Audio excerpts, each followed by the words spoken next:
Welcome to টুকিটাকি রান্নাবাটি। আজকের recipe নিরামিষ বাঁধাকপি। নিরামিষ বাঁধাকপি করার জন্য বাঁধাকপিগুলোকে সরু সরু করে কেটে নিয়ে একটু নুন জলে ভাপিয়ে নিচ্ছি।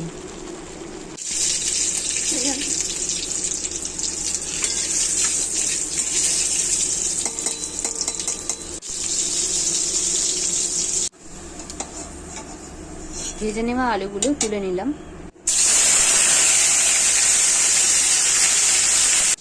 একটা বড় সাইজের টমেটো ছোট করে টুকরো করে নিয়েছি, তেলের ওপরে দিয়ে দিলাম। টমেটোটা একটু ভাজা ভাজা হোক, এরপর বাকি মশলাগুলো দেবো।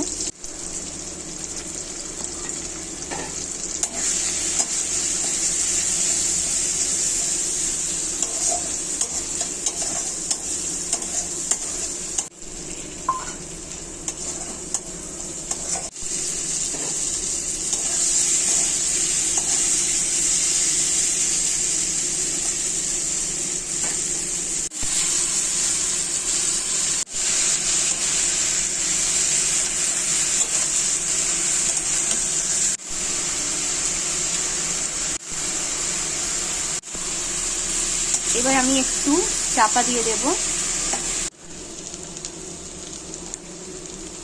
লাস্টে ঘি আর গরম মশলা দিয়ে নামিয়ে নিলে রেডি আমাদের সুস্বাদু নিরামিষ বাঁধাকপি।